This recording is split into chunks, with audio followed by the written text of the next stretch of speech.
The leading cause of death worldwide is not COVID. It is not cancer. Think about it. It's birth. If you're born, you're going to die. It may seem counterintuitive, but death has been one of my greatest teachers. My grandfather died when I was 11 years old of lung cancer. I had never seen a corpse before. My dad brought us to the funeral home early before the funeral so we could say a final goodbye to Papa. I stood there transfixed, terrified, looking at this corpse, perfectly made up with rosy cheeks, not recognizing who the hell this man was, until I saw his yellow cigarette-stained fingers. Oh, that's Papa. It was caused by a 3-pack-a-day Raleigh cigarette habit. But of course that was back in the day before cancer was deleterious to your health, of course. My father said, "Go ahead, son, you can touch him." I'm like, touch him? Why would I touch him? I reached out and I touched his icy cold hand and I burst into tears. I totally burst into tears. And my father held up his 2 yellow-stained fingers and he said, "Scotty, stop that crying or I'll give you something to cry about. Boys don't cry." I held my tears, turned away, and walked to the back of the room. In fact, I held my tears for years. Decades passed, and I avoided death. I avoided funerals. I avoided cemeteries like the plague. That is, until a plague made it impossible to ignore. I'm not talking about the plague of 1918. I'm old, but I'm not that old. I'm talking about the mysterious illness that they labeled the gay plague in New York City in the early 1980s. This disease swept through my creative community, and many of my friends started getting sick. You'd see somebody at the barber shop and think, "Oh my gosh, John looks really skinny. Oh my God, what is that big black spot on Jose's face?" They were dying like flies, literally. People were so afraid, they moved away from the people. Families disowned their own sons. Funeral homes and cemeteries refused to accept bodies. It was a terrible, terrible time. Everyone was in fear. And the fear then led to avoidance.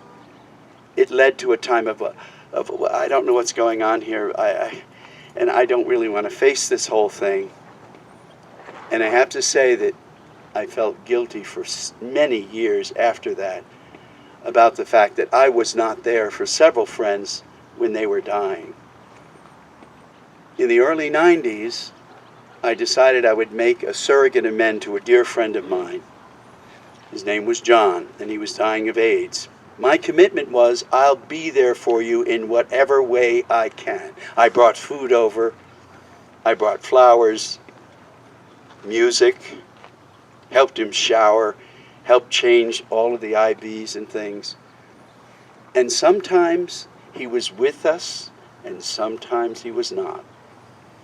A brain infection started, and then he would disappear, and we'd be sitting there and he'd start talking like he was in the court of Marie Antoinette, and I would be like, oh wow. I realized at that time, I can't do anything about this. I can't do a damn thing. All I can do is just be here for John. Just really be here. That's it. John called himself a bell-ringing Buddhist. He was a Tibetan Buddhist. There are Vajra bells that are rung in ceremonies in Tibetan Buddhism. The day of his funeral, we had to convince a Cuban mortuary to take his body. And the only reason they took it is he was not embalmed. They brought down John from the refrigerator in a box, cardboard box, in his tuxedo, looking just like John, no makeup, no chemical enhancements. And the ceremony started.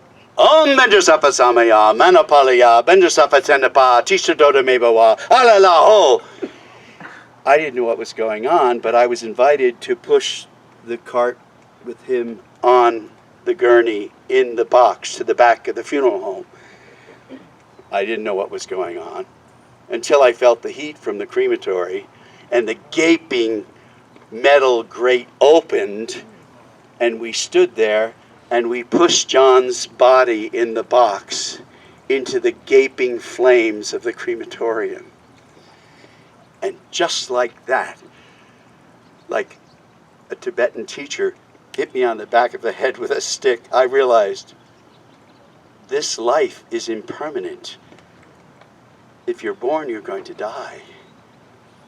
And as I saw his body being engulfed in the flames and could smell the burning hair, it was a profound moment in my life.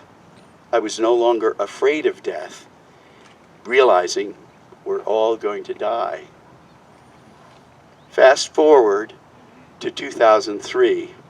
The blessing of having that happen helped me to be with my twin brother when he was dying of lung cancer. It was a real blessing. 3 months after that, my father also died of lung cancer. And then, for the Triple Crown, 3 months later, my mother died. Fortunately, after my father died, she needed care, so I went back home to the house that I was raised in, and I was there for her, really there for her, changing her diapers, feeding her, and really being there for her. And it was one of the biggest blessings of my entire life. I've got to tell you, at her funeral, I was up at the lectern of this Catholic church, and there were lots of tears. Sorry, Dad, boys do cry, and so do men. And I was sharing stories and thanking people, and I thanked the undertaker. I said, I really thank you for all the help you've given our family, but I'm thinking you might consider giving us a frequent flyer discount, maybe. And sure enough, he did, which is amazing. I want to implore you, please, please, do not give up an opportunity to really, really be there for someone that you love when they're dying. Don't worry about what you need to say or what you need to do. Just be there. I'm going to tell you, I will promise you, it will change your life. Thank you.